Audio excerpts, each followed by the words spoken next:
Hi friends, இங்கே பாருங்க புடலங்காய் வெட்டிக்கிட்டு இருக்கேன். அங்கே பாருங்கள் ஜெயா மேக்ஸ். நாங்கள் வந்து நைட்டு ஃபுல்லாக ஜெயா மேக்ஸ் இரவின் மடியில் யாரை யார் பார்ப்பீங்கன்னு சொல்லுங்கள். நல்லா இருக்கும். சூப்பர் சூப்பர் சாங்காக போடுவாங்க. சூர்யா வந்து பேசுவார், காம்பரிங் பண்ணி நல்லா கவிதையாக சொல்லி நல்லா போடுவாங்க. நானும் அந்த ஃபோன் நம்பர் நோட் பண்ணி சாங் போட்டுக்கிட்டேன். ஆனால் என்னுடைய சாங் வந்து இன்னும் வரலை. அதான் ஸோ சேட். நான் வந்து இறையிலா புரிகிறது அந்த சாங் வந்து மோகன் சாங் போட்டுவிட்டேன் வாட்ஸ்அப்பில். இதை வந்துட்டாரு. நல்லா பேசுவார் காய்ஸ். பாருங்க, 11 மணி வரையும் இது நடக்கும். இரவின் மடியில் கவிதை நல்லா இருக்கும்.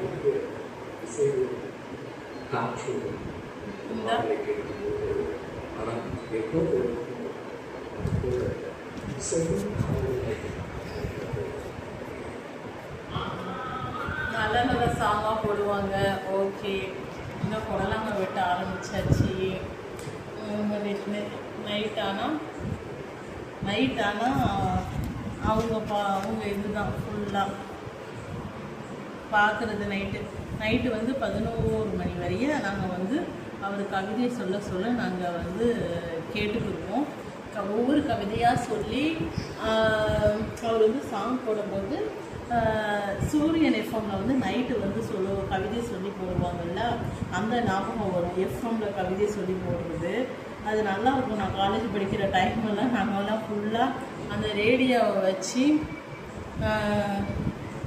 கவிதையை சொல்லி நாங்கள் போடுவோம். எல்லாமே நல்லா இருக்கும். அதெல்லாம் இங்கே பாருங்கள். நாளைக்கு வந்து நாங்கள் புடலங்காய் பொரியல் பண்ணுறதுக்காக புடலங்காய் ஃபுல்லாக வெட்டிக்கிட்டு இருக்கோம். நான் வெட்டுறது நைட்டு வெட்டி வச்சுருக்கேன். எனக்கு காலையில் வச்சு வெட்ட முடியாது. நைட்டு வெட்டி வச்சுட்டோம்னா காலையில் நம்ம அவசரமாக கிளப்பி பிள்ளைங்களை கிளப்பி விடுறதுக்கு, பொரியல் வைக்கிறதுக்கு, குழம்பு வைக்கிறதுக்கு எல்லாம் கரெக்டாக இருக்கும் கைஸ். கரெக்டாக அவசரமாக வெட்டிக்கிட்டு இருக்கிறேன். பாப்பா வந்து தூங்க சொல்லியிருக்கேன். தூங்குறாளா என்னன்னு தெரியல. காலையில் எந்திரிக்க மாட்டேங்கிறா. அதனால் தூங்கு பாப்பா சீக்கிரமா அப்படின்னு சொல்லி படுக்க வச்சுருக்கிறேன். ப்ரேயர் சொல்லிட்டா. ப்ரேயர் சொல்லிவிட்டு நான் படுத்துருதேம்மா, நான் காலையில் சீக்கிரமாக எழுந்திரிச்சிடுவேம்மா அப்படின்னு அவன் சொல்லியிருக்கா.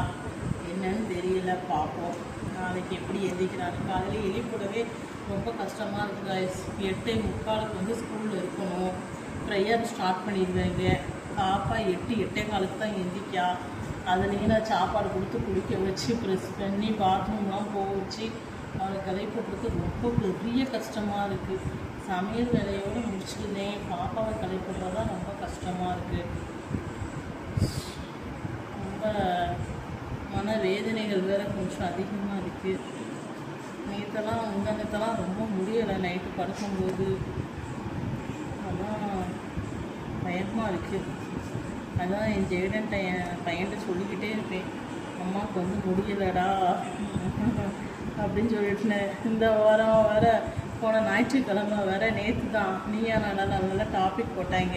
பயமாக இருக்குது எதுனாலும் அப்படின்னு சொல்லிட்டு. பாக்கியராஜ் சார் இறந்தது கூட திடீர்னு ஒரு அட்டாக் வந்து தான் அவர் இறந்தார். யாருமே நம்ம எதிர்பார்க்கலை. நானே காலையில் எல்லா வேலையும் முடிச்சுட்டு அதுக்கப்புறம் தான் நான் உட்காருவேன். ப்ரேயர்லாம் முடிச்சுட்டு நியூஸ் பார்க்க 10 மணிக்கு போல் உட்காருவேன். அப்படி உட்காரும்போது தான் எனக்கு தெரியும் பாக்கியராஜ் சார் இறந்துட்டாங்கன்னு. ஐயோ, டேரக்டர் பாக்கியராஜ் சாரா? எனக்கு சுயநினைவே இல்லை. வேறு யாராவதா இல்லை டேரக்டர் பாக்கியராஜ் சாரா, நம்ம பாக்கியராஜ் சாரா அப்படிங்கிற மாதிரி ஆணுச்சு. கடைசியில் பார்க்கும்போது தான் தெரிஞ்சது உண்மையிலே அது நம்ம பாக்கியராஜ் சார் தான் சொல்லிட்டு ரொம்ப கஷ்டமாக இருந்துச்சு. அவர் நடித்த படங்கள்லாம் எனக்கு ரொம்ப பிடிச்ச படம்லாம் முந்தானை முடிச்சு தான் ரொம்ப பிடிக்கும். ஊர்வசி அவர் நடித்த காமெடி எல்லாமே நல்லாயிருக்கும். எதிர்பார்க்கவே இல்லை காய்ஸ். எதிர்பார்க்காதெல்லாம் நடக்குது. உடம்பெல்லாம் நல்லா பாடி செக்கப் பண்ணிக்கிறணும். உடம்பை ஹெல்த்தாக வச்சுக்கிறணும். பிள்ளைங்களை வளர வரைக்கும் எல்லாருக்கும், எல்லா தாய்மார்களுக்கும் அந்த பயம் தான். பிள்ளைங்க வந்து அம்மாவை விட்டால் எங்கே போவாங்க? தான் எனக்கு தெரிஞ்சவங்க ஒருத்தங்க, அவங்க அம்மா வந்து உடம்பு முடியாமல் வீசிங் ப்ராப்ளம் இருந்துச்சு, இறந்துட்டாங்க. திடீர்னு ஹாஸ்பிட்டலில் கொண்டு போய் வச்சுருக்க முடியாதுன்ட்டாங்க. வெள்ளையணுக்கெல்லாம் கம்மியாயிடுச்சு அப்படின்னு சொல்லிட்டாங்க. அப்போ பையங்க பார்த்தீங்கன்னா 2 பையங்க, 2 ஆம்பளை பையங்க. ஒரு பையன் வந்து 9th படிக்கான், ஒரு பையன் 7th படிக்கான். ஆனால் இந்த பையங்களை பார்க்கும்போது அப்படியே கண்ணெல்லாம் கலங்கிடும் எனக்கு. உங்களுக்கு ரெண்டு, ஏன்னா எப்போவுமே அவங்க அம்மா கூட தான் இருப்பாங்க, எங்கே போனாலுமே அவங்க அம்மா கூட தான் இருப்பாங்க. அந்த பையன் சொல்கிறானா, அம்மா சாமிக்கு வந்து படையல் பண்ணணும், இது பண்ணணும்னா அம்மா சாமிக்கு ஏதாவது செஞ்சு நம்ம அம்மாவை கூட்டிகிட்டு வந்துடுவோம் அம்மா அப்படின்னு சொல்கிறாங்க அந்த பையன். அதெல்லாம் சொல்லும்போது தான் ரொம்ப மனவேதனையாக இருக்குது. அதனால் பசங்கள்லாம் வச்சுருக்கிறவங்க, சின்ன பசங்கள்லாம் வச்சுருக்கவங்க ரொம்ப கவனமாக இருந்துக்கோங்க. பிள்ளைங்களெல்லாம் பார்க்கணும், நம்ம தான் பார்க்கணும், நம்ம ஹெல்த்தை நல்லா பார்த்துக்கிறணும்.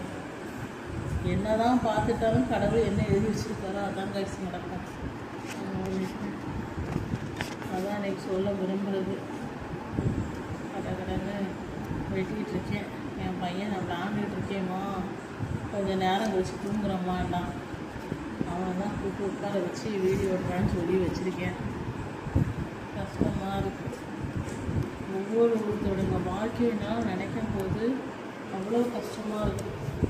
ஒருத்தவங்களுக்கெல்லாம் அதிக குழந்தைங்க கற்றுக்கோங்க, வீடே ஏழ்மையாக இருக்குது. ஆனால் பிள்ளைங்க எல்லாருமே அவ்வளோ படிப்பு, அவ்வளோ நாலேஜு. இந்த பசங்கள்லாம் சாப்பாடெல்லாம் வேஸ்ட் பண்ணும்போது அதான் தோணும், எல்லாருமே எவ்வளோ கஷ்டப்படுறாங்க, இந்த பசங்களுக்கு நம்ம அருமை தெரிய மாட்டேக்கே அப்படின்னு நினைப்பேன். எனக்கு ஹோட்டலெல்லாம் வாங்கி கொடுக்குறதெல்லாம் பிடிக்காது, எதுனாலும் வீட்டில் சமைக்கணும். ஆனால் வாரத்துக்கு 2 முறை வாங்கி கொடுத்துருவேன். ஏதாவது சிக்கன் ஃப்ரைட் ரைஸ் ஏதாவது வாங்கி கொடுத்துருவேன், உங்களுக்கு கேட்டதை வாங்கி கொடுத்துருவேன். இருந்தாலும் ஓகே காய்ஸ், தேங்க்யூ.